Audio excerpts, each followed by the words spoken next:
Well, good afternoon, everybody, and you're most welcome to our to the SCoTENS research event.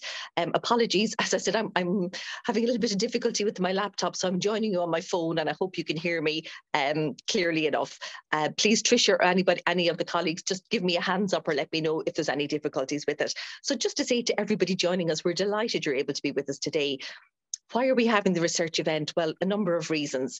One of the aims of SCoTENS has been and currently is to support collaborative research, to facilitate collaborative research on the island, to enable researchers north and south to come together and carry out research, to learn with and to learn from each other.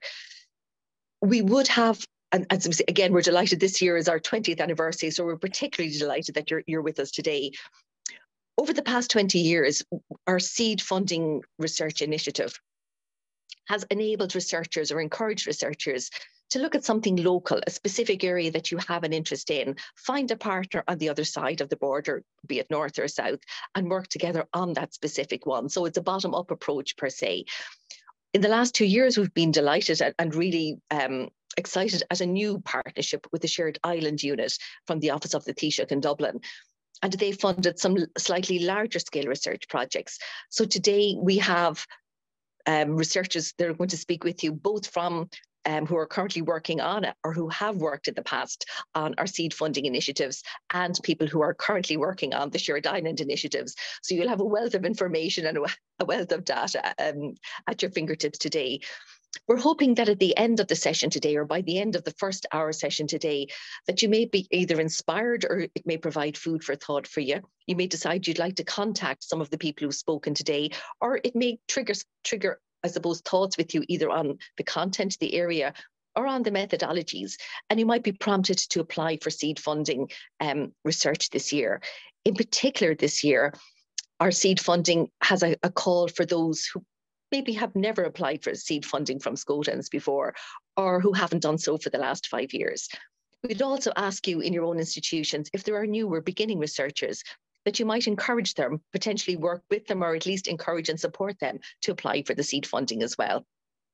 So the first hour is packed. There's a lot to get in. Shortly, I'll be handing you over to my colleague, Dr. Noel Purdy, and Noel will go through 6 panelists that we have, 6 people who will speak about the research.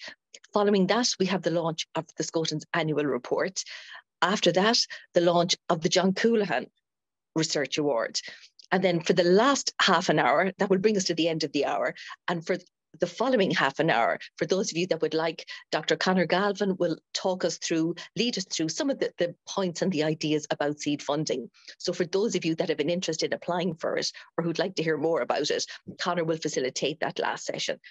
So again, on our 20th year anniversary, we're delighted to invite you all to this session.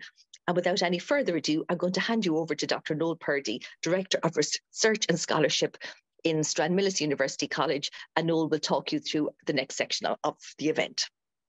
Thanks very much, Maria, and good afternoon, everybody. I apologise for my camera, which appears to be playing up a little bit, so I may have to turn it off and on a little bit over the next while, and maybe I should turn it off, actually, because the focus is not on me anyway. The focus is on the 6 recipients of SCoTENS or Shared Island seed funding over the last few years. And this is not a research conference this afternoon, so what we're not doing is having lengthy presentations of results and findings.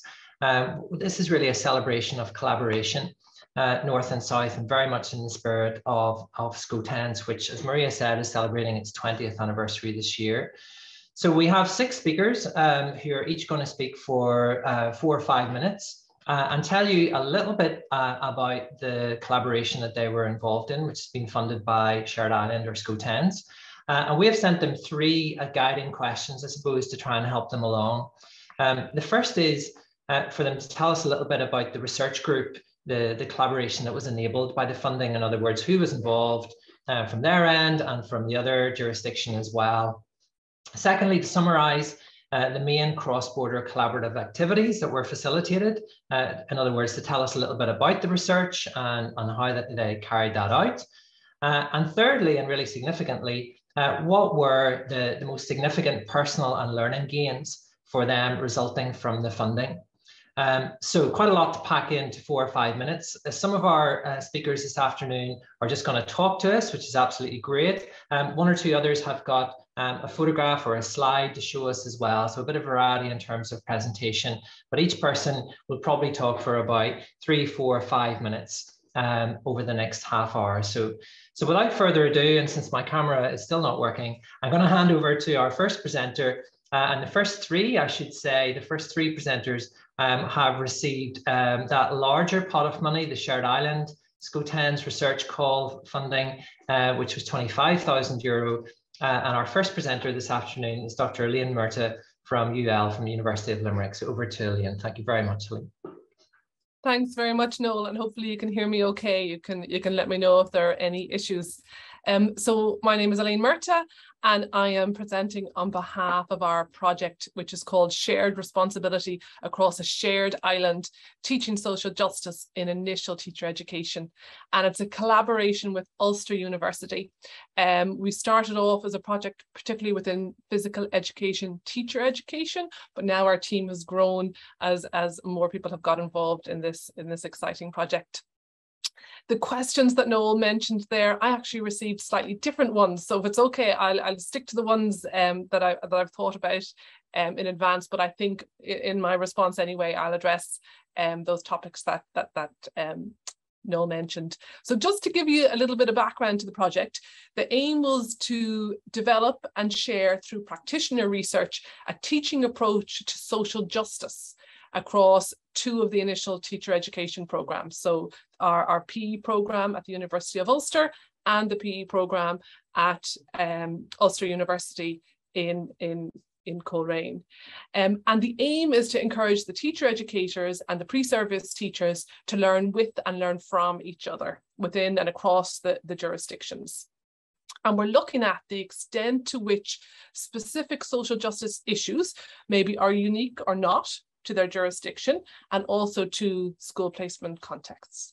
So we have two research questions. The first one is, in what way does initial teacher education programs, North and South, sharing discussions around social justice, enhance pre-service teachers and teacher educators' perspectives and experiences with respect to addressing social justice in schools?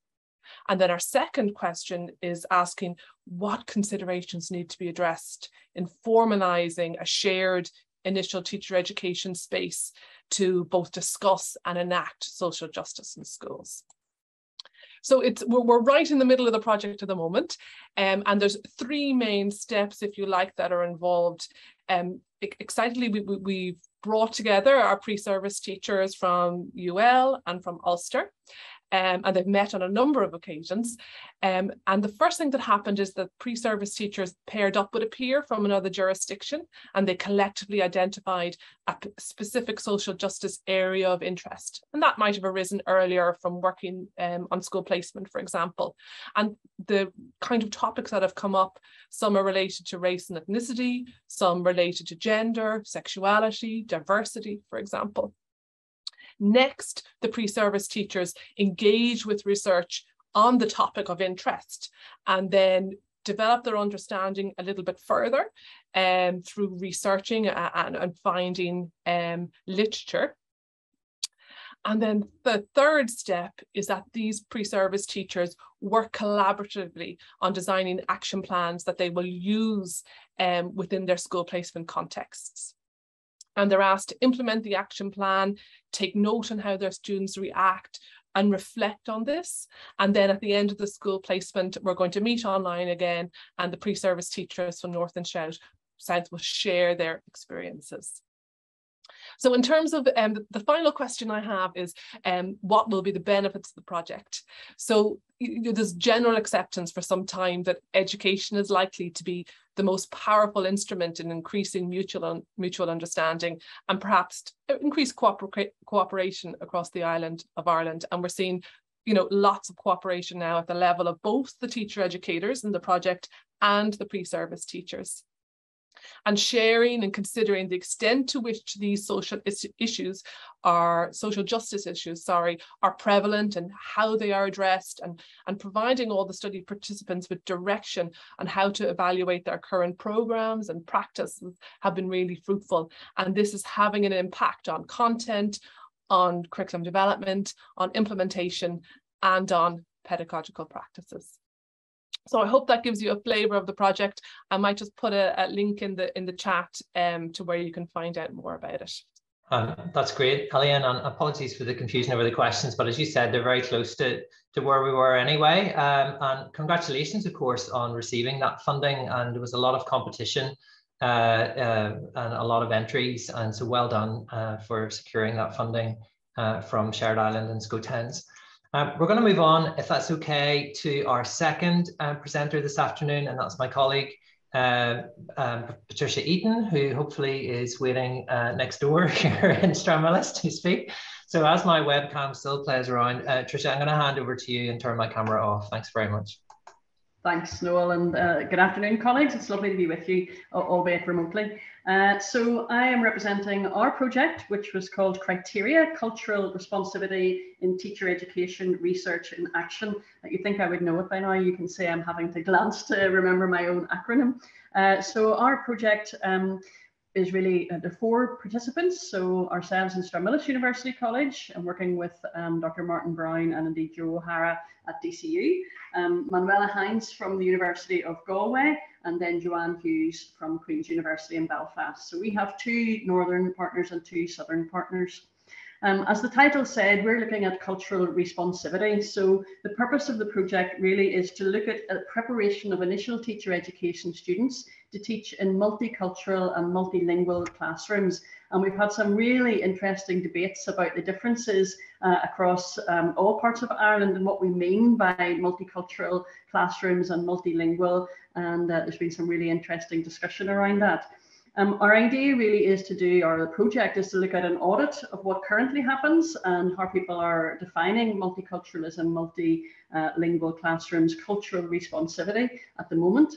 And then we're going out with focus groups and questionnaires and so on to design really a course, an open access course, a MOOC, if you will, for initial teacher education students to bring together the best of the learning across the whole of the island in terms of what's happening in that whole area. And hopefully that will be taken on by some of you and some of your colleagues in working with initial teacher education students. We're working with post-primary at the moment, and we're at just as Elaine had said, we're right in the middle of our project too. So we're interviewing student teachers, we're interviewing teachers who are mentoring student teachers, and indeed those in initial teacher education providers across the island to get an insight into what's happening. The main activities that the grant allowed us to do was obviously most importantly to get together. We've had a combination of face-to-face meetings and meetings like this, but that richness of communication, collaboration, talking about what happens, what we've seen elsewhere has been, I always think, that the best benefit from these projects, and just that opportunity to engage with each other. Obviously, we will have the research activities themselves, as I've outlined, the desktop analysis, the sharing of good practice, the focus groups, and the interviews and survey and so on. And we've been able to already to put together a few papers for conferences. So we're going to be presenting at ESAI, and I'm sure many of you will be there at Stranmillis in just a few weeks' time, and probably presenting your own research as well. So it certainly has enabled us to do that. The most significant learning then, personally and professionally, I think it is that collaboration and just the opportunity to share together, both in terms of learning about the subject area itself, so the cultural responsivity and the cultural responses, but even in terms of research, how other people work, bringing their strengths in terms of qualitative or quantitative, learning new ways of working. And so I think working in a team and working in that sort of cross-border team brings a great richness and really enhances your own research profile, not just in what you produce now, but in terms of what I think it enables you to do in the future. And I think that relationship building for me is critical. You know, that collaborative approach and seeing how we work together has been really beneficial, and we've been able to, as I say, particularly in our project, trying to define terms, you know, having a group of people around the table to be able to discuss that has just been wonderful. So I would strongly encourage anyone here who hasn't yet applied to do so, because it certainly brings a lot of benefits. Thanks very much, Tricia, and thanks for the advertisement as well of SCoTENS funding. And we'll be doing a lot more of that as we go through the afternoon, but thanks for that. Our third and final shared island funding recipient is Shane Barry, and there's Shane from Mary Immaculate College in Limerick. So Shane, could you tell us a little bit about your funding and who you're working with and activities and the learning so far as well? Thanks, Shane. Yeah, I had great plans here to share my wonderful masterpiece of a presentation on PowerPoint, but I'm having trouble sharing it, so I'll speak through it. Firstly, apologies from the principal investigator in Mary Immaculate College, where I'm representing as a research assistant, from Dr. Patricia Kieran. She is currently actually at this moment on a plane somewhere between New York and Canada, so I'm trying to represent Mary I on this one. So this project is the Educate project, and Educate is educating about difference, uniting classrooms and teacher education. It's again an all-island action research project investigating skills, knowledge, resources and interventions that enable initial teacher education students to teach about difference and controversial issues on the island of Ireland. Now, the implications for this research are wide and varied, particularly for educators themselves and relative to their confidence and competencies in teaching in diverse school settings, which are becoming increasingly popular with the change in population demographics.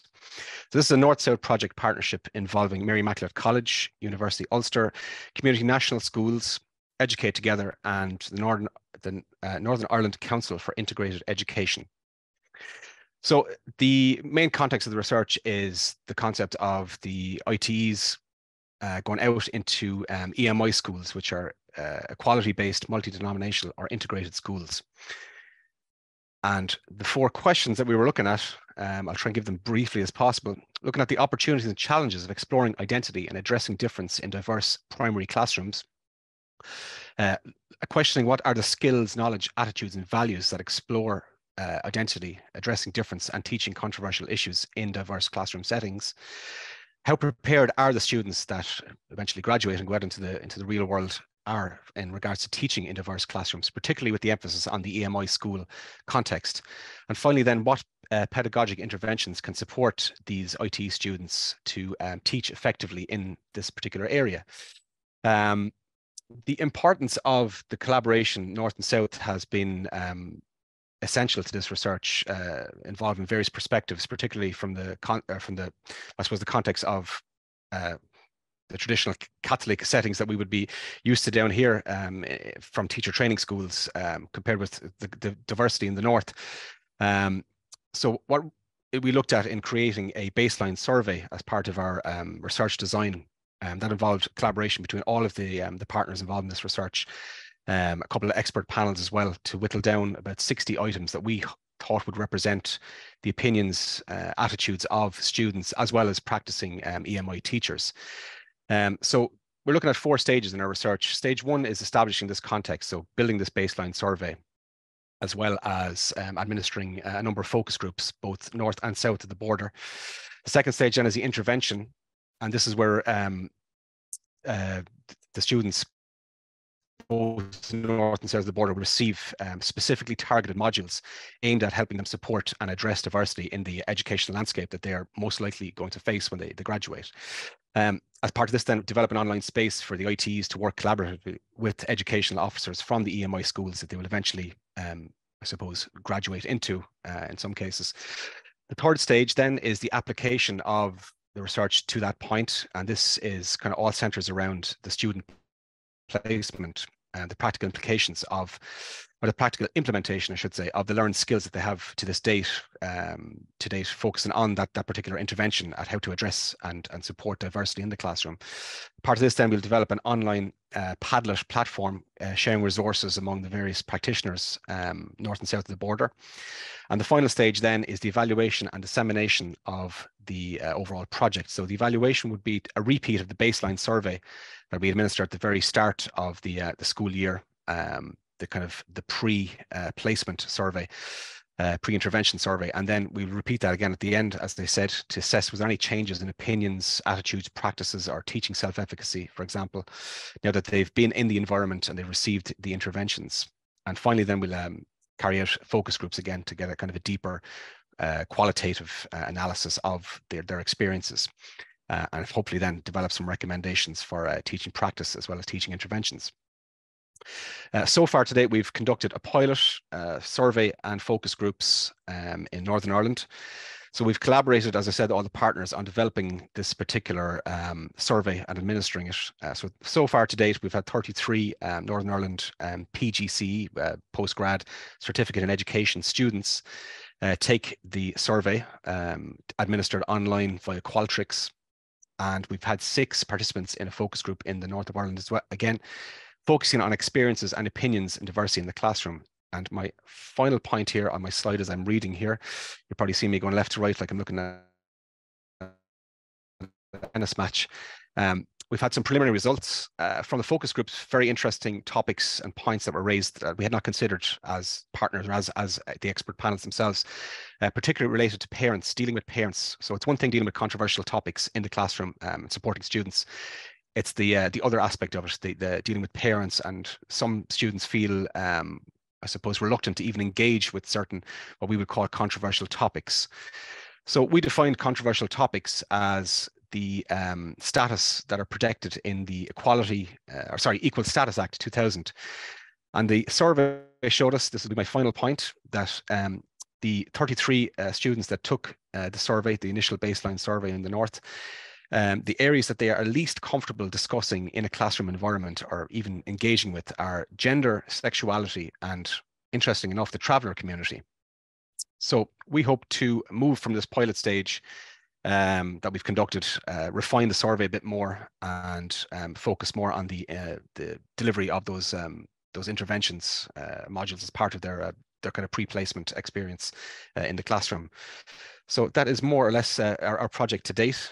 So hopefully when we continue, we'll get some more interesting findings.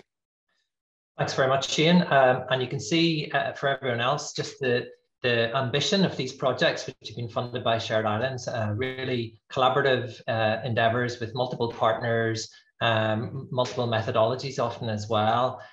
So without further ado, though, I'm going to move on, just as my camera is on the blink again, to 3 seed funding projects. So as Maria said at the start, the Shared Island funding is really quite a new initiative. It's a new partnership that we were absolutely delighted to have with Shared Island, but it's only come in the last couple of years. The traditional seed funding of between £4,000 and £6,000 sterling has, of course, been going for much longer. We've funded over 100 projects over the last 15 or 20 years. And this afternoon, we've got 3 speakers to tell us a little bit about the seed funding, the smaller pots of money, equally ambitious and often with equal numbers of partners, but a smaller amount of funding to carry out the work. We've got 3 speakers this afternoon, and the first of these, I'm delighted to say, is Sammy Taggart from Ulster University. So I'm going to hand over to Sammy, who I think is going to share his screen and take us quickly through a few slides. So thanks very much, Sammy. Thank you, Noel. Can you see that screen there okay? Yeah, perfect. Yeah. Perfect. Thank you. First of all, thank you, SCoTENS, for the invitation to come along and speak today about my experiences and our experience as a team with our seed funding work with yourselves. I've sort of thinking about this and reflecting on where I was at the time of application. I was new to higher education. I had just left the world of teaching, moved in here. And it was very much a case of starting this funded project, feeling very much like an imposter in the research world, having been a teacher, as I said, for a number of years previously. And it has really given me an opportunity to develop and grow professionally and in many ways settle in to my role. The work that we were involved in for their seed funding is essentially a project in itself called TWEET, Teacher Wellbeing from Engaging with Educational Technologies. And with all great ideas, it started largely with a cup of tea and coffee in Duke of Queens, where at that time, Professor John Anderson, Professor Don Passy had been working on the Innovation Forum, which is a network of teachers and stakeholders in Northern Ireland to investigate essentially the affordance of a particular piece of technology. And as a sideshow to that research, they had identified many teachers were reporting that this technology was having a positive effect on their well-being, and essentially had identified this as a potential area for further exploration.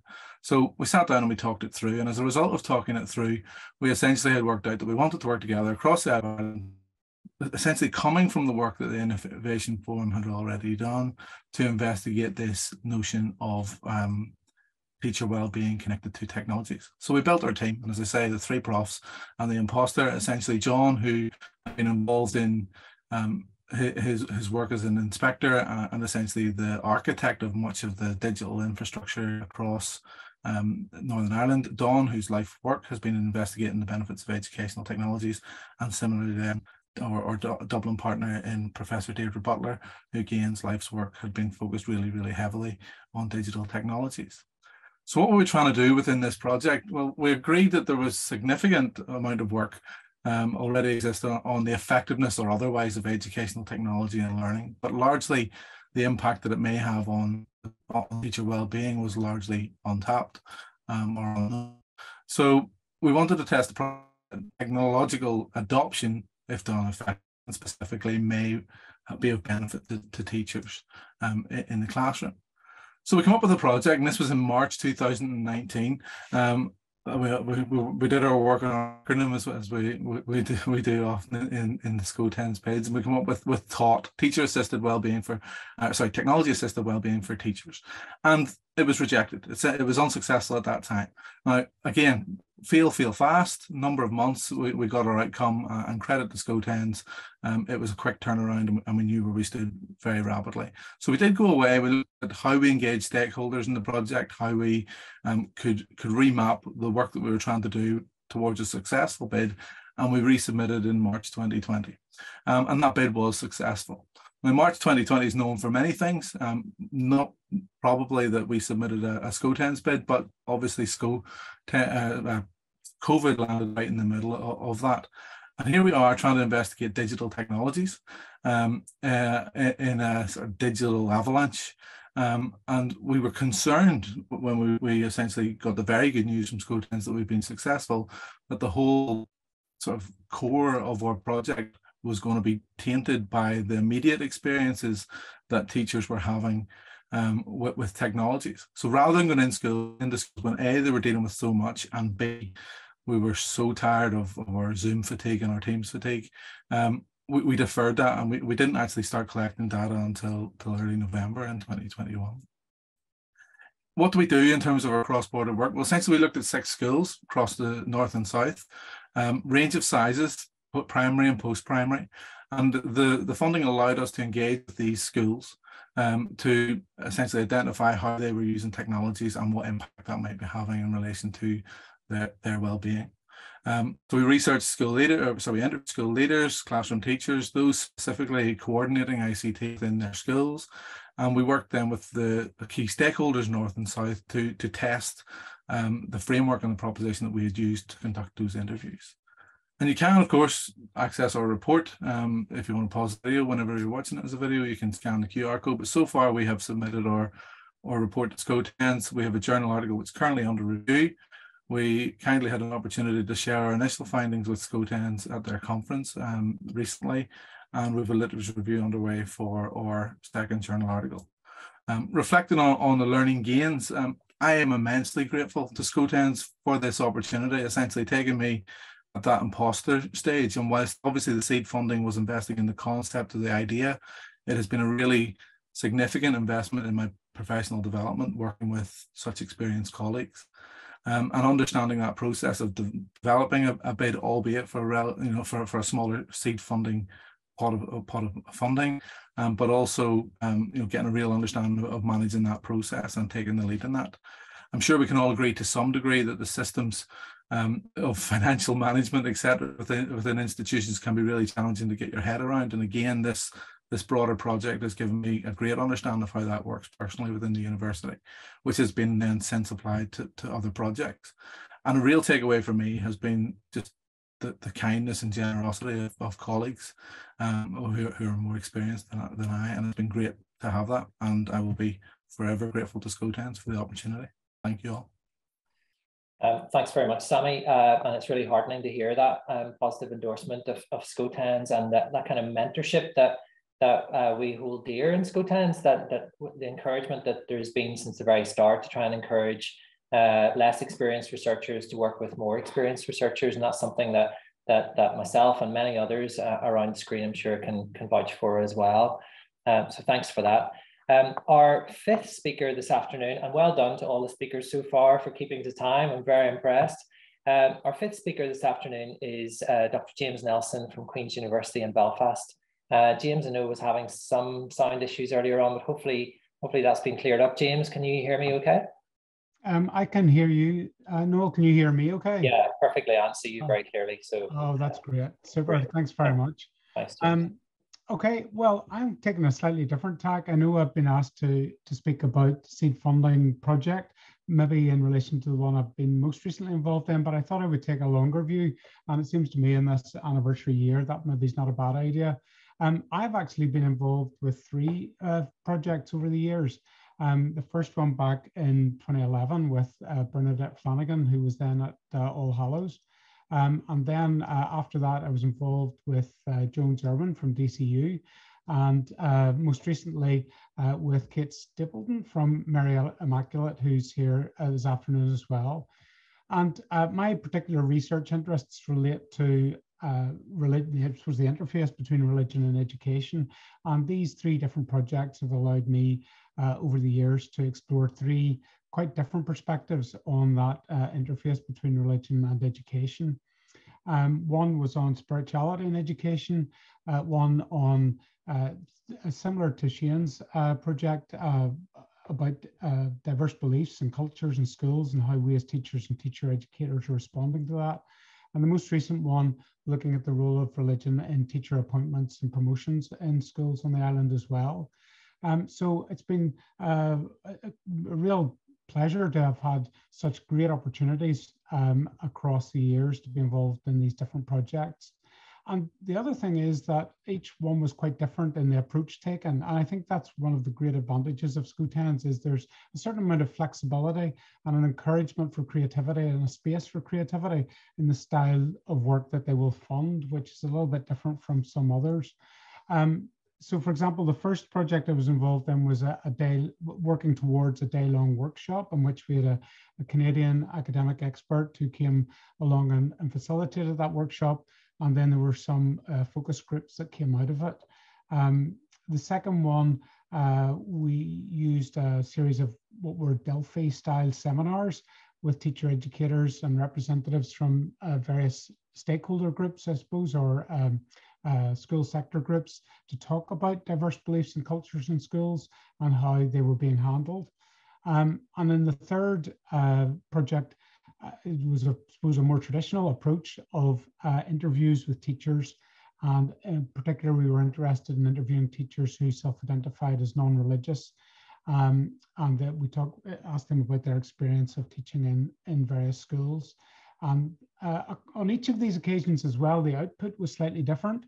There was professional development, I suppose, in the first 2. There were reports, and in a couple of cases, there were also journal articles as well. So it's just been, for me, a real pleasure to be involved in SCoTENS and being engaged in that work in a very, very different way, I suppose, and with different outputs. I have taken a while to sort of reflect on the final question that has been posed to us all, and that is what is the most significant personal or professional learning that I've taken from this. And I suppose when I thought about that, it's not maybe so much a new insight, but a confirmation of things that I have realized over the years, and that is the importance of collaboration on the island and across border as well. When I was a student, and that's that was not recent, but when I was a student way back at Stranmillis College, as a student teacher, I was heavily involved in all kinds of cross-border initiatives and mutual understanding initiatives at the time. And it took me to Dublin, it took me to Denmark, and it took me to various different places. I'm trying to think of others like Rostrevor. And I was involved with colleagues or with fellow students from Marino, from Church of Ireland College, and from so many different places, and from St Mary's as well. And it's not overstating it to say that these events and those experiences changed me as a person. And they also left a lifelong enthusiasm, I think, for cross-border collaboration and for these kind of inter-community initiatives. And I think ultimately what it made me realize, and what SCoTENS has confirmed to me as time has gone on as well, is that living on this island requires work and effort. In a divided society, good relations and social cohesion and the ability to live well together does not appear out of nowhere. And as a teacher educator, I think SCoTENS has allowed me to continue that work, to build connections, to create opportunities for networking, but hopefully as well for building positive relations that contribute to a better education system and maybe even a better society. Although I don't want to make too many rich claims for the kind of work I've been involved in, but it certainly has made a difference to me. So I like others, want to say thank you to SCoTENS for those opportunities. And thank you to my collaborators, some of whom are here today. And just one other special shout out I would want to say is thank you to Andy Pollak, who's on this call, because Andy has been a definite influence on me over very many years in the inspiring work he has done to build peace and to build a shared island. So thank you, Andy, and I look forward to hearing what you're going to have to say later as well. So that's me. Thanks very much, James, and thanks for such a thoughtful response to that final question. We were hoping it would be thought-provoking, and I'm glad it was for you. And it's interesting that James, yeah, like many, have come back and reapplied for funding to SCoTENS, that it's not just a sort of a one-off, that we have quite a number of colleagues from across Ireland, North and South, who have applied on more than one occasion, and we welcome that as well. So thanks, James. And that brings us on to our final speaker in this section of this afternoon's event. And that is my colleague on the steering committee, Lorraine Harbison from DCU. So over to Lorraine, and I think Lorraine is going to show us a couple of photographs as well. Yeah, thanks very much, Noel. It's hard to come last after all those inspiring presentations. So just to give you a little flavour of the work that Shauna McGill from Ulster University and myself were involved in. And as James said, this was actually our second project. And very much like thanks to SCoTENS and the idea of creativity, it was very different to our first project. So we were very lucky that when we got this funding, we managed to have at the very start a shared Ignite event. So Shauna brought all her students, her PGC students down from Ulster, down to ourselves in DCU. And we had a fantastic facilitated workshop, both from Vince from Maths Through Stories. So we, with the funding, were able to fly him over from the UK. And we also had Fighting Words attending at the event to take the second part of the workshop in the afternoon. And you can actually see that at that event, we even had people from the National Council from Curriculum Assessment who are very, very interested in our approach. So our project was all about looking at using literature in the mathematics classroom. So it's not something that you would normally see the two going hand in hand. But from the research that Sean and myself had done, we saw that this was a very good opportunity for learners of mathematics to be able to recast those mathematical concepts into real life contexts and therefore to enhance their understanding. So the partnership that started with the two of us, as you see, grew very quickly. And again, that was very much thanks to SCoTENS, where we were able to reach out to the partners to say, you know, would you be interested in being involved? And yes, they were very much interested in being involved in that.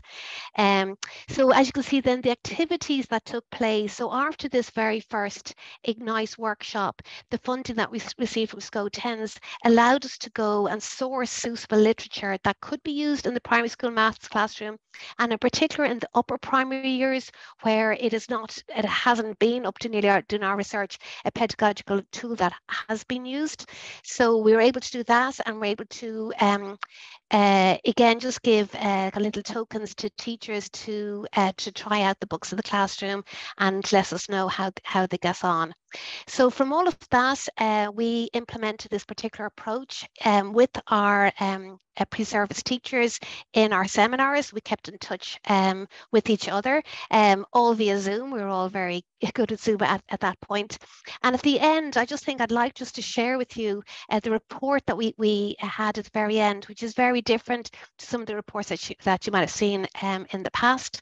And in this particular report, what we have done is it starts off with the literature and why, you know, possibly you might go about using literature in your primary school maths classroom, but then it goes further because in it we look at the types of books that we looked at and how they could be used.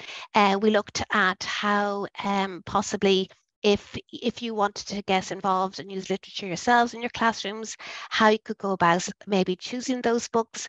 And very much underpinning our whole pedagogical approach was this idea of universal design for learning and how does that look. So every time you're going to choose a book, what you might look at and what you might choose.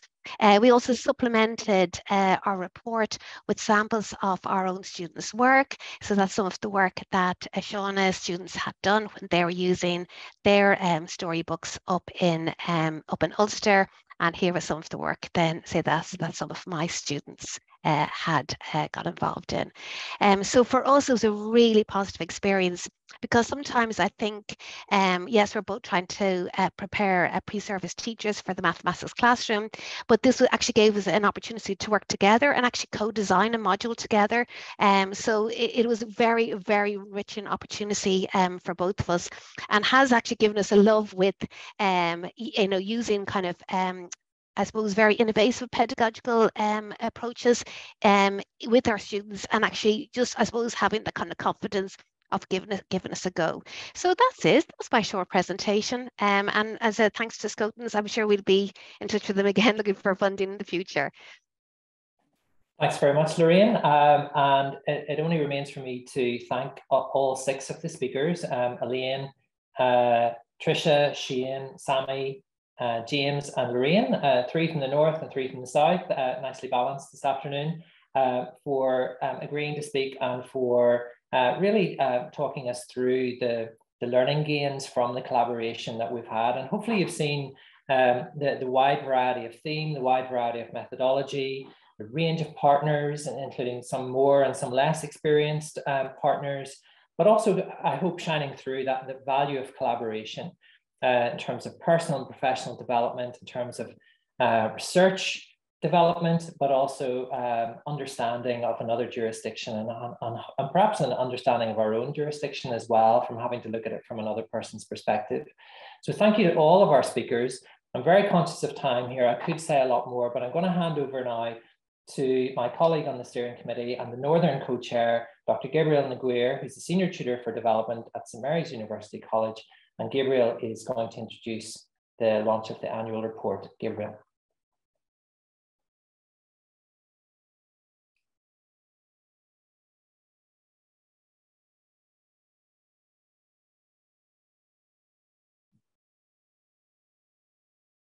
Thank you, Noel. Thank you. Bit of difficulty getting in there.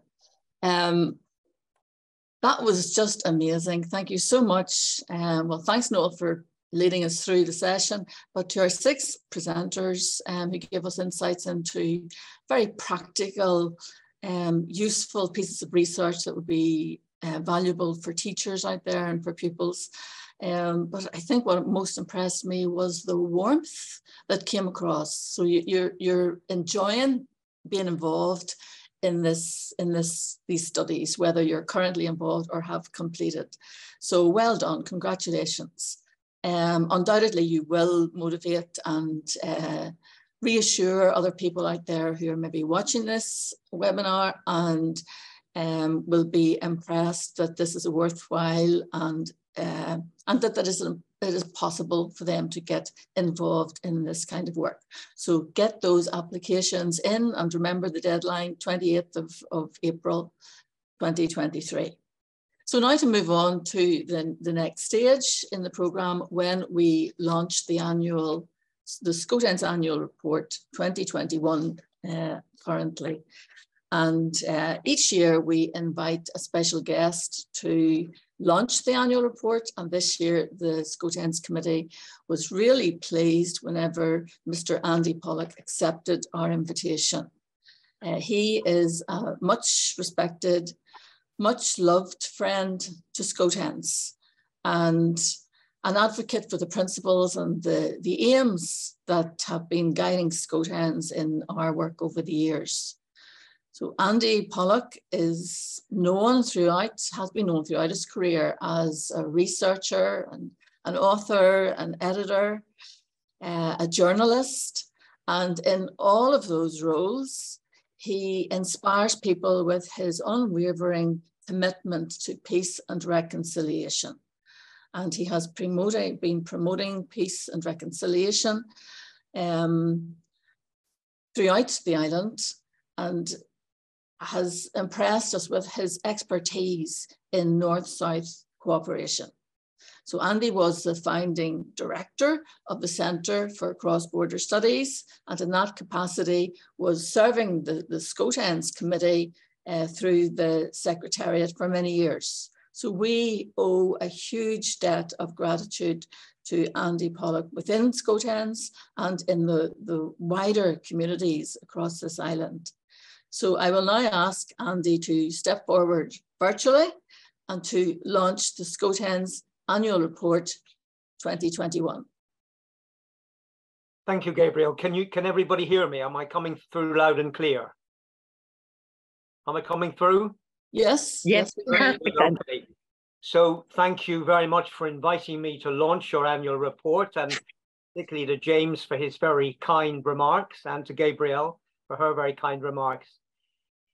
Professor John Coolahan, the late great Irish educationalist whose memory you were honouring later with the award of the 2023 John Coolahan Award, used to say that in his long career of high international achievement, the thing he was most proud of was the creation and development of the Standing Conference on Teacher Education North and South, SCoTENS, which he and Professor Harry McMahon of the University of Ulster set up in 2002, 2003, with the Centre for Cross-Border Studies as its secretariat.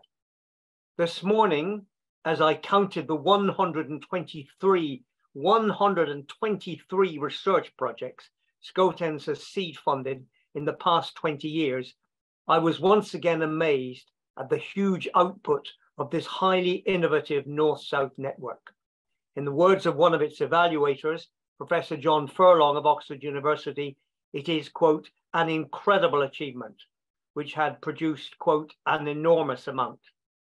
I believe the small but strategic amounts of funding provided by SCoTENS have sparked a real renaissance of research, an all-island renaissance in the teacher education field, which was not previously known for its research prowess. I'm glad to say that former Taoiseach Micheál Martin's Shared Island unit recognised this when it awarded SCoTENS €100,000 for a number of larger than usual grant awards for cross-border educational research. And I do believe that we have to personally thank Micheál Martin for this. He will have listened to his former colleague and fellow Education Minister, Mary Hanafin, who said 16 years ago that without the kinds of interactions, research, workshops, and publications that had been happening through networks such as SCoTENS, quote, the north-south barriers that we all want to see removed simply would not have been broken down to the same degree. Because quiet, practical north-south cooperation is an unsung and largely unappreciated or underappreciated feature of our Irish peace process, this extraordinary achievement has not been welcomed and highlighted as it should have been by the political class, the education stakeholders, the media, and the general public. But I would say with Professor Furlong that it is one of the real jewels in that process, that Northern Irish peace process. A quite remarkable coming together of teacher educators north and south in endeavours that contribute hugely to both education and reconciliation on this island. I only wish other professions had been so far-sighted as to come together on the island in this way. Sadly, I can think of few other examples over the past 25 years. SCoTENS is almost unique. So as the founding director of the Centre for Cross-Border Studies, who was in at the beginning of this remarkable project, I too am immensely proud of SCoTENS. Over the past 2 decades, I have watched its achievements grow and multiply. I remember listening to the story of a student from Leitrim doing his teaching practice in Belfast as part of the network's North-South Student Exchange project, who in 3 short weeks totally undermined the anti-Catholic prejudices of both his fellow teachers and his pupils in a primary school in an overwhelmingly Protestant area of East Belfast by his brilliant leadership of a project on the Titanic. This 2021 annual report shows SCoTENS' continuing progress.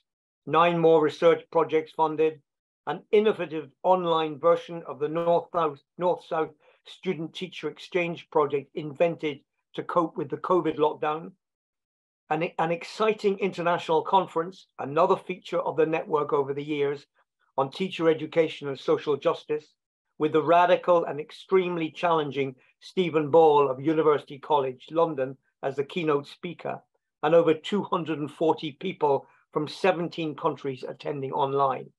The restoration of funding by the Department of Education Northern Ireland, and other interesting departures. As I launch this report, I warmly congratulate everyone connected with SCoTENS for their extraordinary and admirable 20-year journey. Thank you very much. Thank you, Andy. Thank you very much for your continued support for SCoTENS and for leading us with that mini reflection of the year. So we really appreciate all of the support that you have been providing over the years and right from that point of inception. So at this point, I'd like to ask my colleague, Professor Kathy Hall, Professor of Education in University of Cork, to step in for the next stage whenever we would be making the John Coolahan Award. Kathy, you're on mute. Yeah. Thank you very much, Gabrielle. And I'm just still thinking about the inspirational words there. So moving and so memorable from Andy. A great tribute to SCoTENS. So my job this afternoon is the John Coolahan Award. And Andy already mentioned John Coolahan and his contribution. So I just thought I might begin, Gabrielle, with a few small points, short points rather, about John Coolahan, who he was. I think people in this audience know him well, but it might be still worth reminding ourselves of just a couple of points. How he was a primary teacher, a post-primary teacher, a historian, an academic, a policy researcher, and leader of so many initiatives in Irish education, quite an inspirational leader. One of the things many of us will know over the decades, and it is, we're talking possibly at least 5 decades of John Coolahan's contribution to education, he always had the ear of whoever was the Minister of Education and was highly influential in policy formation from early childhood right through adult education, higher education, the arts and education, and many other dimensions. Many of us will remember his historical analysis, the history and structure of Irish education, which was essential reading, that seminal text that told us the story of our own history, and in particular, the history of Irish education. Any student teacher, it really became essential reading for them. And that's just one of his many, many publications over the decades. He was involved in international studies of schooling and education in Europe and beyond through his work with the OECD, and was involved as well in a review of education in Northern Ireland in the early 2000s. But he had a deep interest in teacher education and was a significant voice in that area, and in particular with regard to the development of the Teaching Council of Ireland. But from our perspective today, as Andy Pollak reminded us, and what is really most noteworthy is that he was a founder member of SCoTENS, stemming from his own visionary and profound commitment to inclusion, to partnership, to collaboration, and to pluralism. So he would be immensely proud to be associated with the people and projects we are honouring today in his name. And before I name them and their projects, here are just some words that were used by the reviewers of these reports to describe the two reports and the joint recipients of the John Coolahan Award 2023. And this is just a small number of them. Original, timely, thorough, insightful, beautifully written, fostering relationships, friendships, great teamwork, reflective, persuasive. There were many more. So now it just gives me great pleasure to name those recipients. And as you will have picked up, it's a joint award this year in 2023, this celebratory year 2023, because we got many excellent reports, but the difficulty of choosing just one, we simply couldn't do. So we said there are two worthy reports, two worthy teams of researchers going to receive the John Coolahan Award this year. So the ITRB, the acronym for non-religious teachers in schools with a religious ethos in the Republic of Ireland and Northern Ireland, experiences of recruitment and promotion processes. And the two authors of that report are James Nelson, who we met earlier, and his colleague, Catherine Stapleton. And then value orientations of teacher educators of physical education.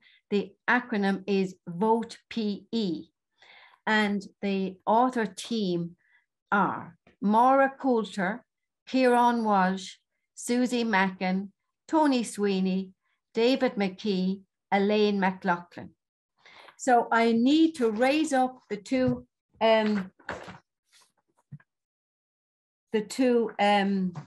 certificates and the two awards. I don't know if you can see that, but it says the SCoTENS 2023 research report selected as being most in line with the values and ideals of the Standing Conference on Teacher Education North and South. And equally, this one, same thing. So those certificates will go in the post to you and look good, and they really look, and that's only printed on paper, simple, thin paper. So it really just leaves me to say to you, congratulations to those recipients and to those wonderful colleagues who have made so much with, as Noel was pointing out, a relatively small amount of funding, but the conceptual, empirical, and relationship building that results from that initiative is beyond anything that can be captured in the funding itself. So now I will just invite a representative from each team to say a few words, please. So who'd like to start there? PE or IT or B, over to you. Hello, I'm happy to start. Can everyone hear me? Yes, we can hear you, but we can't see you. Is it Catherine? It is. Okay, Catherine, yes, we can see you as well. Okay, great. Thank you. Yes, no, I would like to thank the SCoTENS committee for this reward.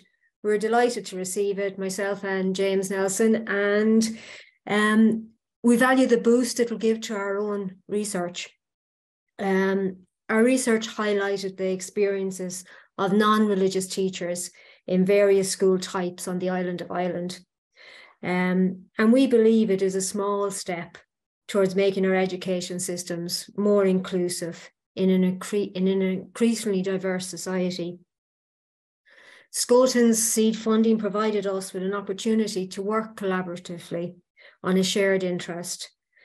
As a less experienced researcher, James's advice and support was invaluable. And at times, work commitments and the COVID pandemic challenged us both. But I think because we were working together, we managed to maintain the momentum and produce a rich report. So in 2020-22, James and I wanted to know how exemptions from equality legislation were impacting non-religious post-primary teachers. At that time, in both the Republic of Ireland and Northern Ireland, most schools were exempt from equality legislation in relation to religion.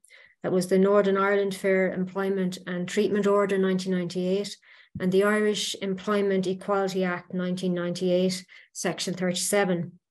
And historically, this had been justified on religious grounds and the right of religious schools to appoint teachers who shared their beliefs.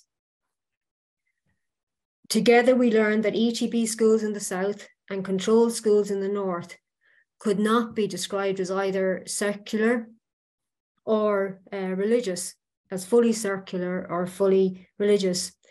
And this lack of clarity regarding these schools' ethos, combined with a lack of clarity regarding the extent to which teachers are expected to conform to a school's ethos, means current legislation is very difficult to navigate. When recently approached, both the Irish Human Rights Commission and the Free Legal Aid Advice Centre considered the legislation very complex and could not provide us with a legal interpretation. Our research helps explain how this legislation impacts teachers on the ground.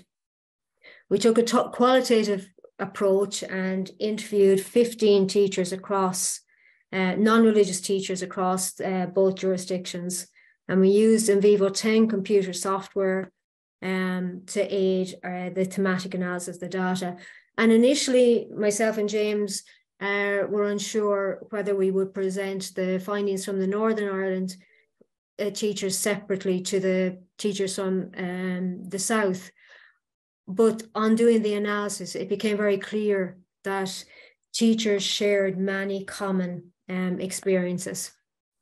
And just the main findings then, religion or belief was a factor in appointments and promotion of teachers in our sample across many of the school types. An interesting learning point for us as teacher educators was that most teachers were surprised at the onset of their careers by what they found in respect of religious expectations and conventions around employment processes.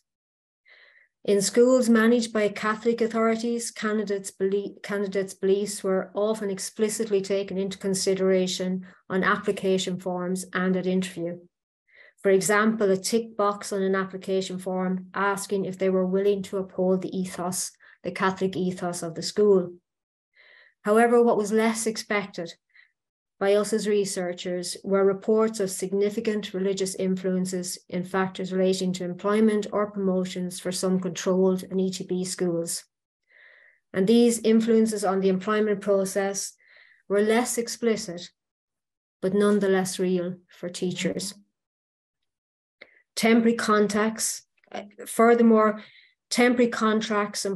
probation periods meant teachers are subjected to protracted assessment of their suitability for the post. And this included their fit with the religious ethos of the school.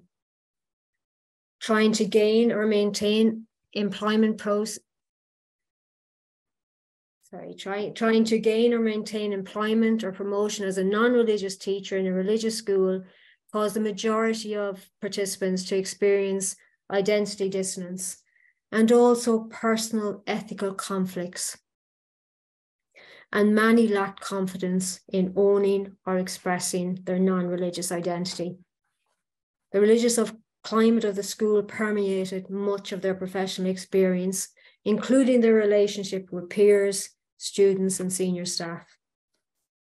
When considering promotions, the teachers experienced a chill factor, which, when combined with a lack of confidence about expressing their non-religious identity, created a strong sense of a glass ceiling, which restricted their opportunities for promotion. And just to finish then, on a more positive note, despite the challenges and lack of equality experienced by this group of teachers, we also found them able to offer constructive and creative responses to the current context. They recommended the change of current exemptions to equality legislation for teachers. Pleasingly, since our report is completed, that has happened in the North. In Stormont, on March 24, 2022, a bill was passed by all parties in Northern Ireland. And when enacted, it will no longer allow discrimination on religious grounds when appointing teachers. However, there has been no such legislative change in the Republic. We believe that this draws attention to the value of this research and that it highlights the many common experiences of teachers across different schools, yet they are now subject to very different rights in employment.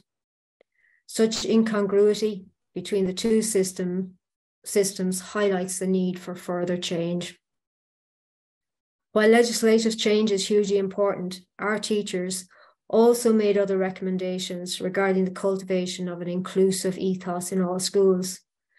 This is the day-to-day task of building relational communities where diversity is normal and people are not afraid to be themselves or to express their identity. They were clear that theirs was not a desire to drive religion out of schools, but they wanted to work in a school culture, like John Coolahan's values, cultivating collaboration, equality, and plurality.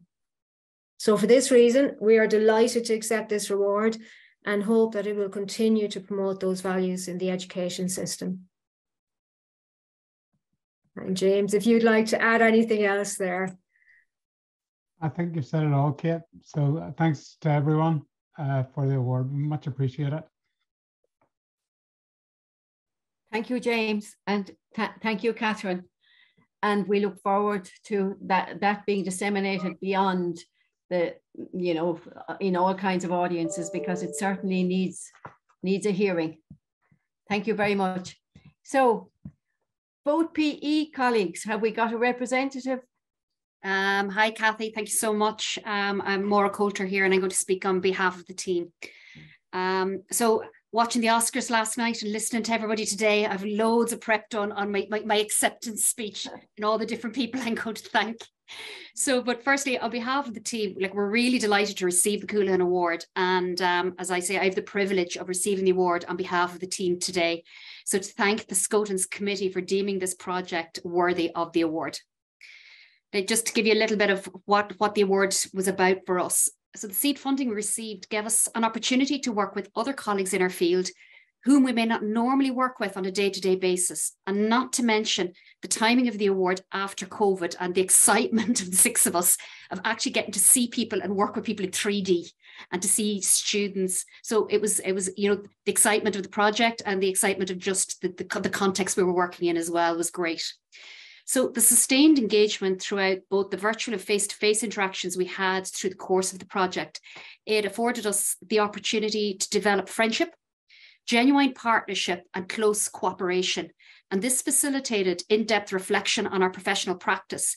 And as a result, will improve the quality of teaching and learning for all the students that we would engage with in our 5 higher education institutes that we all work in. So the project demonstrated to all of us that regardless of the border, we have very high degrees of commonality in almost all of the challenges we face in our work as primary physical education teacher educators. So the project allowed 6 of us not only to explore a concept, in this case, our value orientations, and work together, but through the discussions and other aspects of the project, it allowed us to actually go into each other's lectures, to observe each other teach, to speak with each other's students and to learn from the students and what they saw in our teaching. And most importantly, it kind of provided us with an opportunity to slow down and to deeply reflect on our work with others, which I think all of us, if any of you are like my diary, if any of your diaries are like mine at the minute, it's just non-stop. So that focused time to sit down and just reflect on what we do. So this alternative lens into what we were doing was refreshing. It provided us with affirmation and it made us stop and think about what we do and the way we do it. And particularly for 2 of my colleagues who are sole operators in their own institutes of education in the area of primary physical education, this project and the team collaboration that we had provided them with an opportunity to work and learn from others and widen the circle of professional colleagues and friends too, to support us in a positive and very safe environment in which to work and share our practice. We had a great mix on the team, very equal in all ways. So we had 3 Northerners, 3 Southerners, 3 male, 3 female, and across 5 higher education institutes. So we ticked all those boxes. And then just the project itself. So for those of you who aren't really familiar with value orientations, I think when I explain it to you, you'll see actually it applies to every single one of us in our work that we do as teacher educators. So values, as you know, can be understood as a set of beliefs, attitudes, or principles that are held by an individual concerning various aspects of your life, whether that be professional or personal. And they influence our view of the world and consequently our actions and what we do.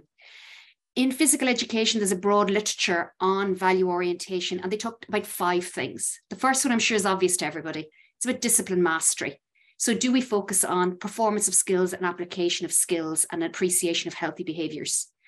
Then the next couple, I think, will again definitely resonate with everybody. The learning process is another value orientation, focusing on students learning and how to solve problems, and in fact, learning how to learn. The third orientation is self-actualization, and the focus here is on individual student growth in the affective domain. The fourth is ecological integration, and that's the idea of placing the student at the center of the learning process and accepting balance between personal, group, and societal needs. And this is a very important concept when preparing children for participation in their wider social worlds. And finally, social responsibility, allowing the student to come to terms with their place in society. And this is achieved by increasing student awareness of issues that call for their involvement as an agent of change. And we would hope that through our work, students are empowered to challenge societal mores that support injustice or abuse. And listening to some of the larger awards that we received today, listening to Elaine Murta, particularly in UL and their work in social justice, we can see that this is becoming more and more important in the work that we do as teacher educators across all subject areas, and not specifically modules to do with social justice issues. So what we did, we used collaborative self-study because we wanted to look at our own value orientations and how they manifested themselves in our practice and programs. Now, interestingly, only Kieran Walsh from St. Mary's, Kieran, he was the only one out of the 6 of us who had explored and even considered value orientations in teaching before as an explicit practice in his work. So we felt we needed a little bit more education and a little bit more explore the concept further.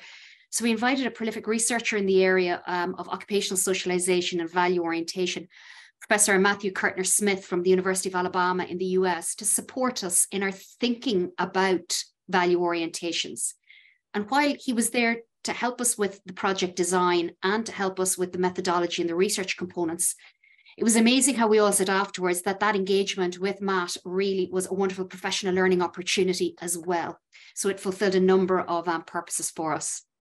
So what did we find when we started looking at this? When we looked at the Northern Ireland and the Republic of Ireland primary curricula and our module descriptors from our own institutions to see if our value orientations were explicit in the documentation that we were working to that supports our teaching. So that was one aspect we looked at. Then we wanted each of us to look at our own teaching over a particular module in a semester And we wanted to engage and work with our students as well to see if it was something they were aware of. So we went and observed each other. We did focus groups with each other's students, and we explored the documents that we had.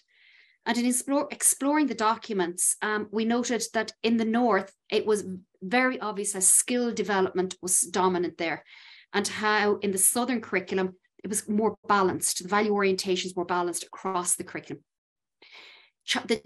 In the North, the child's health is the driver of learning, whereas in the South, the children's learning is at the center of their journey towards health. So it's almost like looking at the same thing, but in a flipped way within the two curricula. And then our own teacher educator modules and programs, again, aligned with what we found in the curricula, but with a very, very heavy emphasis on the technical preparation of students for the practicalities of teaching P, that skill mastery and that skill development. Social responsibility hardly featured. And as I said already, we know it's becoming more and more prominent in our practice and also for our students and the diverse schools that they now teach in. So it wasn't that we lacked diversity in our value orientations. What turned out to be was that we actually had a lack of knowledge ourselves and a lack of conscious awareness of our value orientations in our teaching. So we taught our values were intrinsic to our teaching. So it wasn't something that was explicit or something that we even noticed as individuals. In sharp contrast, when we went and watched each other, we could see. So if I was watching Kieran teaching, I could see the values coming through in his teaching across all 5 areas. And we were able to give examples to each other of when they demonstrated these values in their teaching, which we couldn't see ourselves, which we found a little bit strange. Then even when we talked to our students, our pre-service teachers, they were really quick to point out where they saw our values lie in our teaching. And they were able to give examples from the lectures they just experienced and where these were visible, where our value orientations were coming through quite strongly. And again, this hit home for us that, okay, this is important. This is something we need to look at and something we need to pay much further attention to. Where my colleagues in the South are seeing this, the research we've done impacting what we're doing at the moment, because we have finished the project and written the report, but we're involved currently in CAME with the Teaching Council or in reviewing our teacher accreditation. And the idea of social justice and that balanced approach across all values is coming through strongly in the teaching standards in the South. And also Susie's very heavily involved in the redevelopment of the primary school curriculum in the South. And again, looking at how these value orientations, so we see where they sit in the 1999 curriculum. And again, we're helping advise, and particularly Susie, as she sits in those committees, to see, can we have that balanced values approach across the new well-being theme, as it's called in the new primary curriculum. So it's great to see that this project is impacting our work on the ground and also hopefully impacting policy and what might be written in those documents. So to date, just to give you a little flavour, we have, Kieran has presented, now poor Kieran, he didn't get to go to Australia, but he has presented at the International Association for Physical Education and Higher Education in the Gold Coast in Australia, virtually. And again, we hope, I think somebody else said earlier, we might see some of you at ESAI in Stranmillis next week, in a couple of weeks, where we're also hopefully going to present more about this project, if any of you are interested in hearing a little bit more. Then we are, as a team, we're still meeting, we're still working together to write and to prepare for further conferences to publish our work more widely than the report itself. So I'm going to actually just check in with Kieran that I've covered everything and that I've thanked everybody. But I think a special thanks goes to my other 5 team members who it was just a pleasure to work with over the 2 years of the project. And again, thanks SCoTENS for the award. So Kieran, I hope I've captured everything there.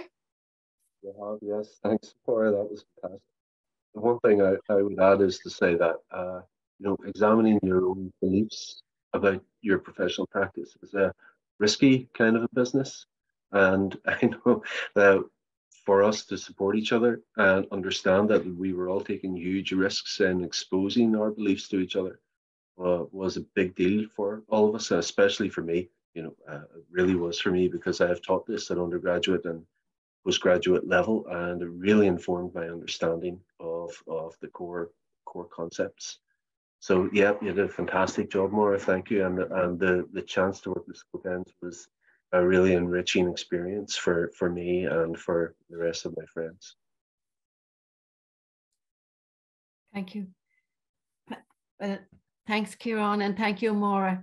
And great to hear so much detail about that project and further dissemination on top of what you've already done. So that is wonderful.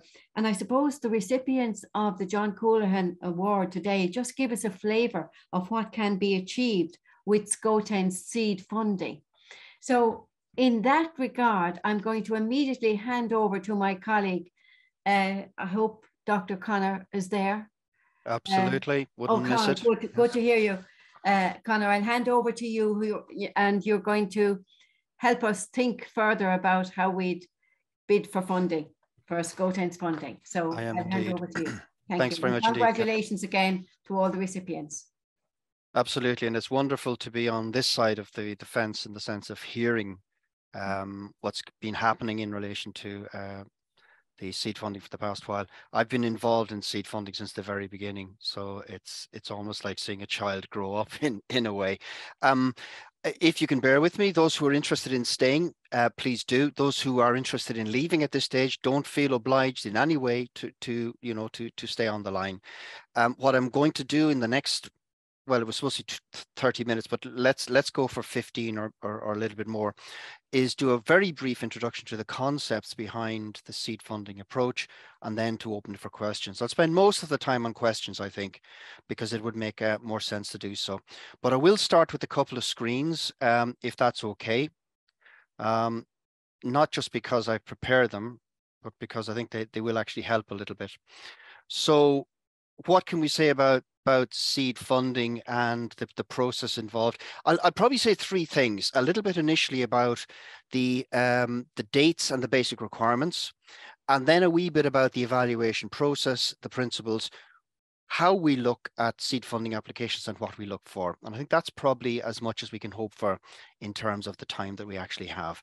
So all of these slides will be made available. You don't need to scramble, those of you who've not actually applied before. They're all available. The slides will be available, and most of this information is public available anyway. We can get it through the website. So I'm sort of just bringing to the surface what I think is something that you have to dig a little bit for, perhaps at other occasions. So the first and the most important thing to say, I suppose, is that the closing date for this year's funding is the 28th of April. So there's plenty of time if you're interested.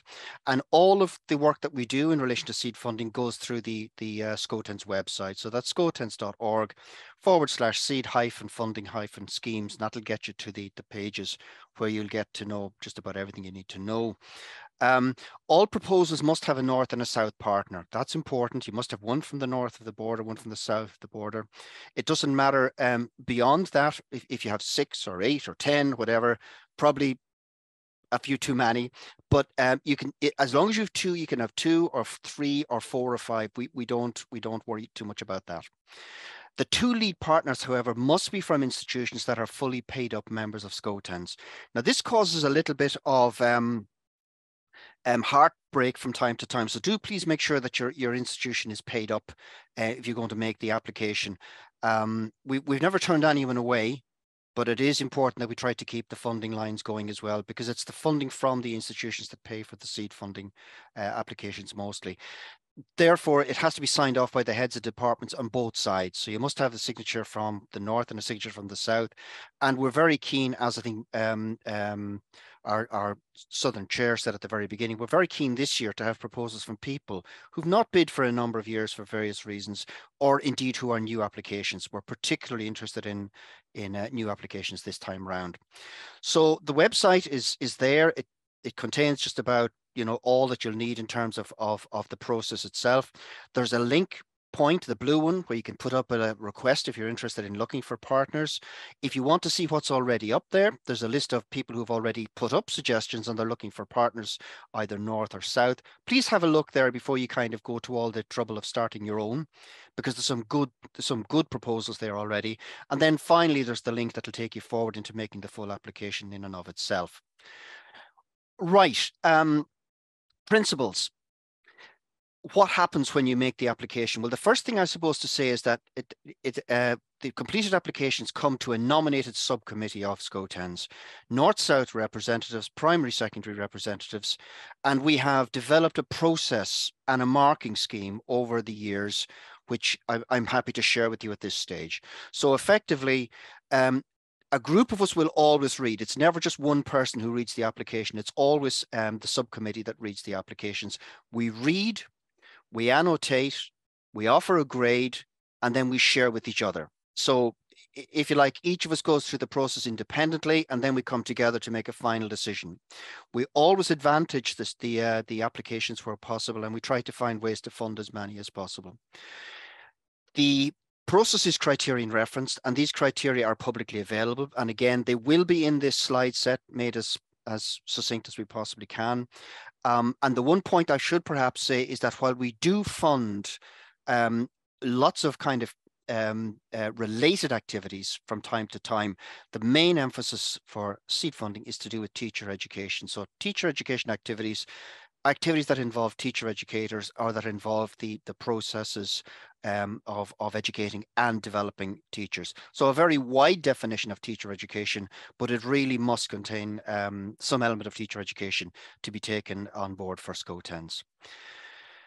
This is what your assessors will actually see in front of them when they're starting to score your application. And it's the first part of the process. It's where we do the reading and the annotation. So if you just take a quick look along the headings, the project, the partners, this is a fictional, by the way. There is no such person as Kira Hughes, as far as I'm aware.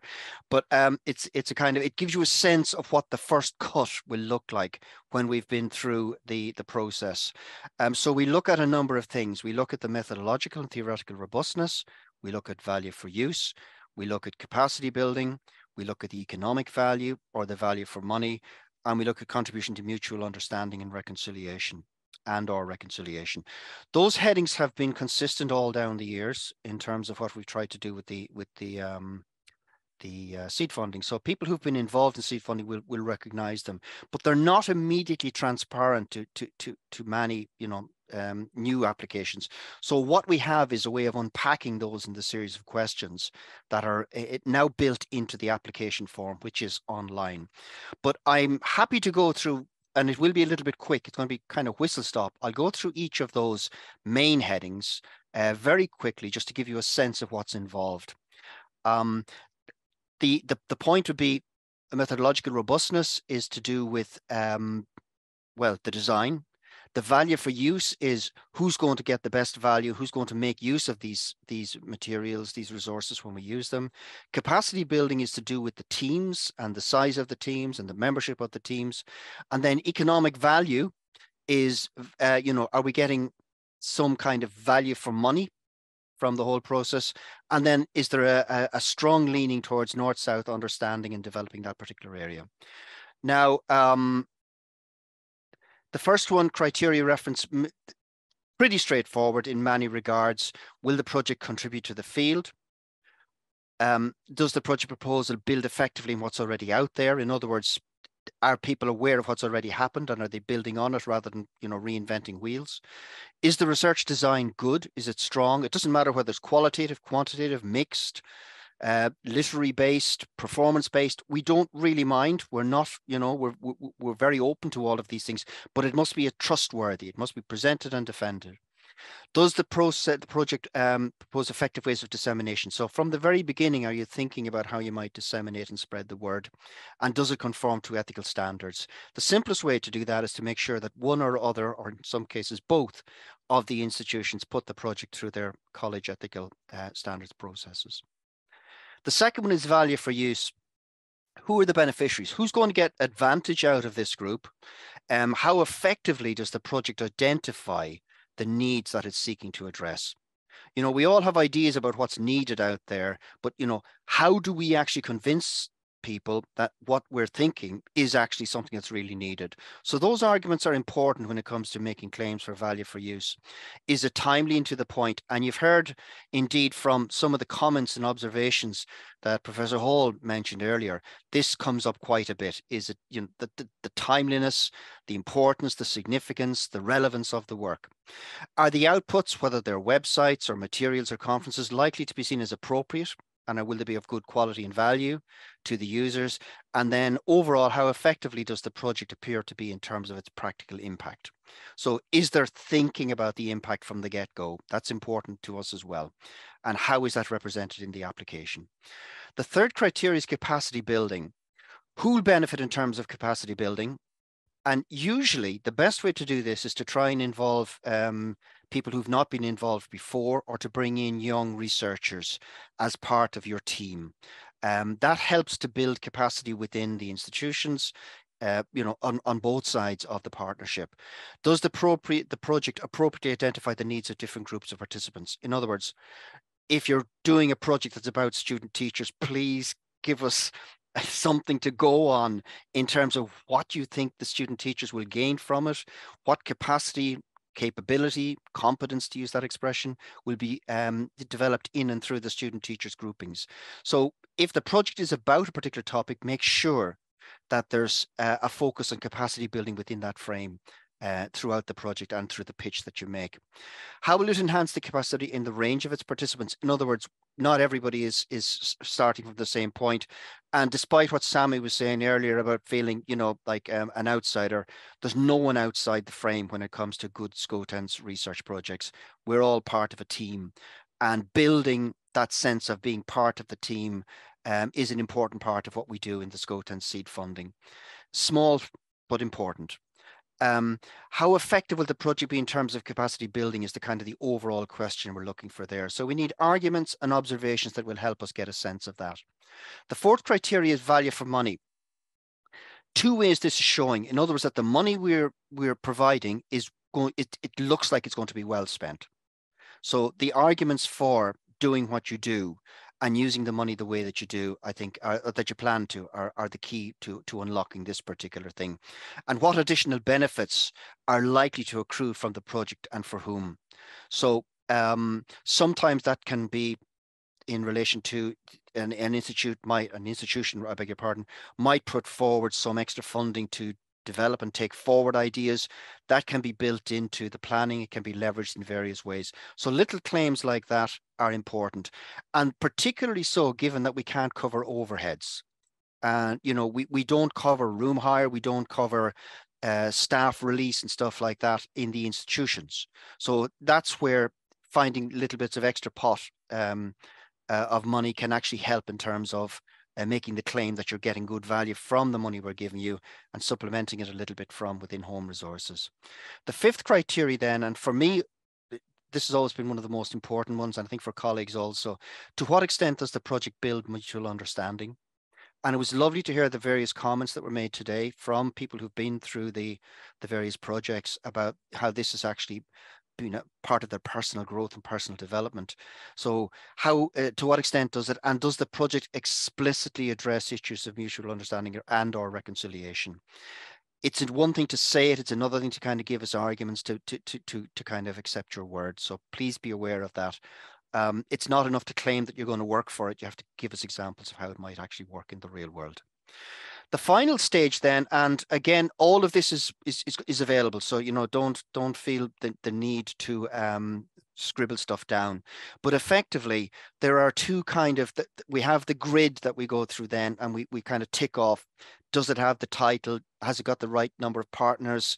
Have we got all of the details? Is an appropriate length? Now, there is no official appropriate length, but generally speaking, in or around a year and a half is seen as a good length for a project, up to 2 years, perhaps in some cases. Is there verification of financial lead? In other words, who's going to hold the money and how is it going to be distributed? And then obviously the approval letters include from all the partner institutions, and the budget, which has to be uploaded at the point of application. All the other points that you see down the right-hand side then are the things that we check very specifically for. Project aims, activities and analysis, ethical issues? Does it meet the SCoTENS research objectives? Now, each of these on this list on the right are graded a kind of, on a 5-point scale. If you don't kind of come up to a 4-point scale on this one, meeting the SCoTENS research objectives, then it's very, very hard to actually get the rest of the way through the funding process. So you really have to be within the research frame. Sorry, to be within the research frame, you have to really do your homework in terms of our objectives and how what you're proposing fits within that, that world. So then collaboration, project outcomes and measurement, contribution of expert international panels and other contributors. Again, very often not directly funded by SCoTENS, but if you can find ways of bringing in advisors and groups and supplement their travel or so on through the SCoTENS budget, that is a very good way of doing this. And we've seen really good examples of that down the years from the various seed fund projects. The beneficiaries, are they identified? Is it very clear who will benefit and how? And then the timelines. Usually a good timeline will have milestones. By month 2, we'll have this. By month 6, we'll have that. By month 10, we'll have this. That's a good practice for projects anywhere, but we like to see it on the SCoTENS particularly. And then finally, the costings and the value for money again. It's not that we're tight about money. It's just that we really like to see the money well spent. We've no problem with spending the money as long as it's well spent. And I suppose that's the bottom line there. That's, as I say, a whistle stop. I could say an awful lot more, but I think at this stage, perhaps it might be beneficial to go straight across and take questions from anyone who wants to raise questions or issues in that regard. How do we want to chair this? Gabrielle, do you want to just take questions from the floor, or? I don't see any questions. I've been watching the chat line and I've been watching the question and answer line, so there's nothing there. But I think if you have a particular question, maybe just raise your hand. The little button under the screen, raise your hand, or else just open your microphone and say hello, let us know you're there, and then share your ideas with us or share your questions.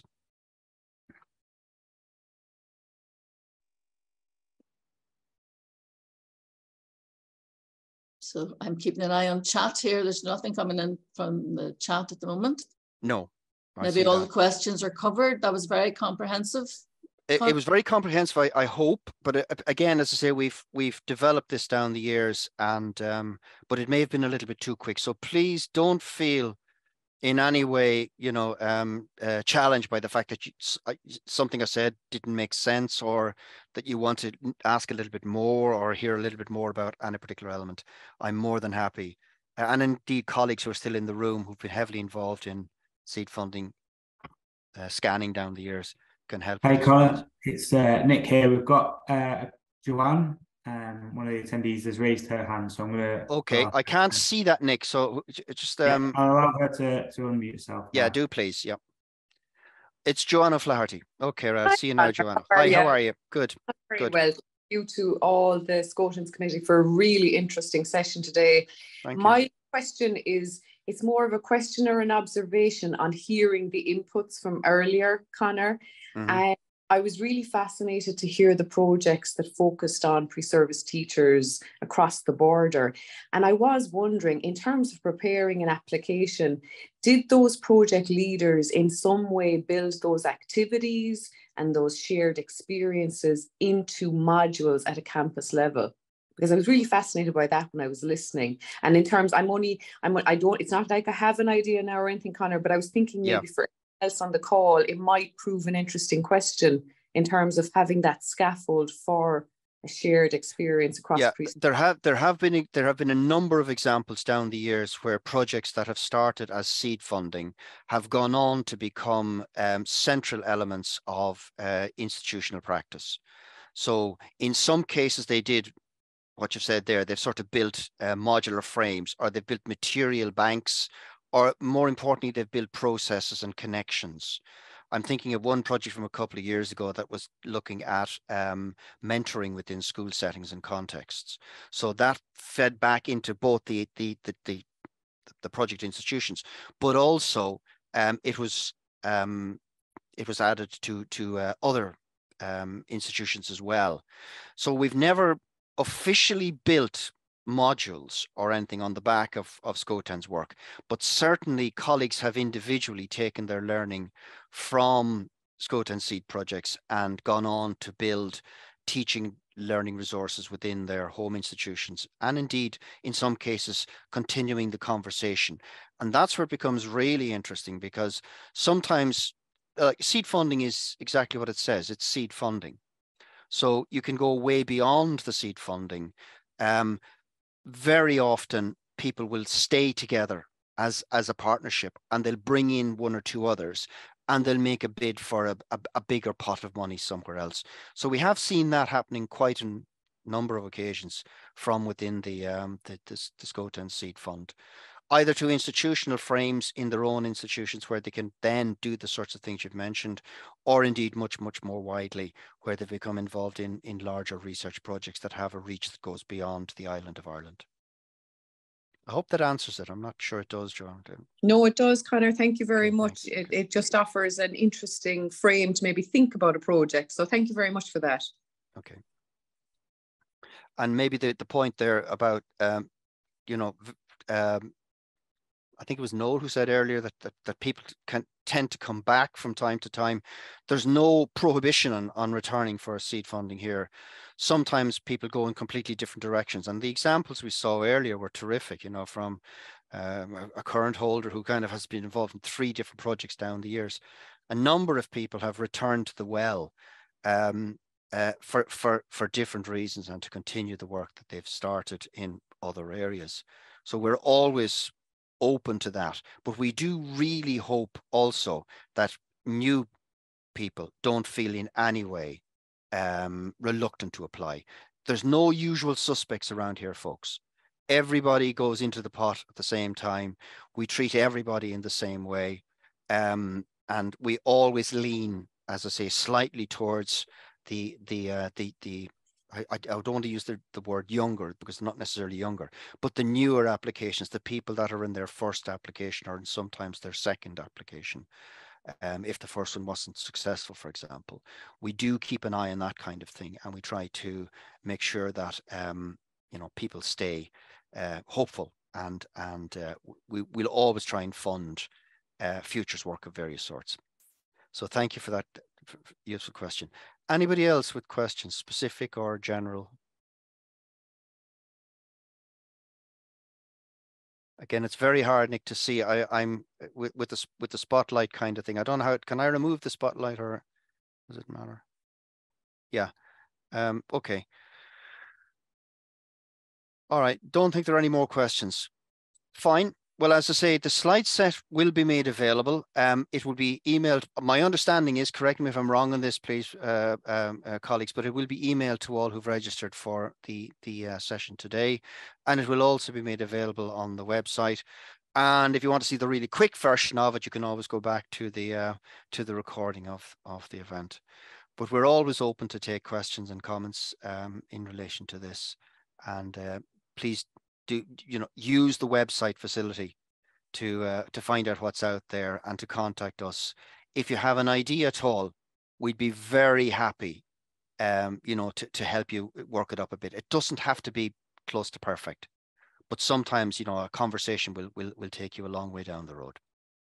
Okay, that's it from me. Thanks very much, chairs and colleagues, and I hope we all have a good evening now that the hailstones have started here. Thank you very much, Conor. Thank you. That was so useful.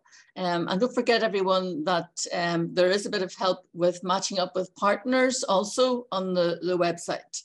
If you're looking for a fellow researcher to join you in a collaborative project, then we do put up a list of projects and a list of people who are looking for partners. So you can always get in touch with us directly if you want some help with that.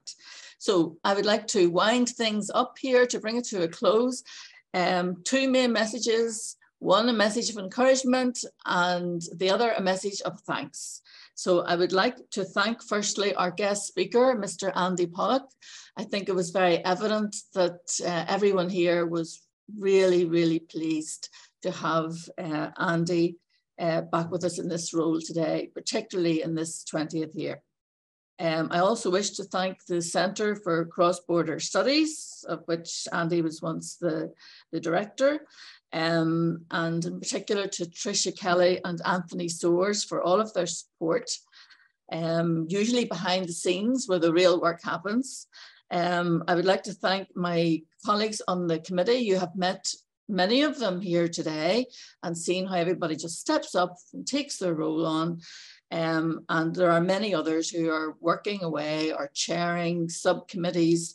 And so this committee works really hard and lives out all of those values that you heard about earlier, about collaboration and helping one another out and being kind to one another and supporting each other. So I would like to thank the presenters. You were so generous and open and helpful today with the brief overviews that you gave of the work that you were involved in and the journeys that you have travelled in your research endeavours to date. I would like to thank the sponsors who have made all of our work within the seed funding scheme possible. That's the Department of Education, North and South. And over the past couple of years, we have been very grateful to the Department of the Taoiseach as well through the Shared Island Unit. And finally, to everyone else out there who hasn't a role in SCoTENS to date, but is considering getting involved, maybe making an application for a project.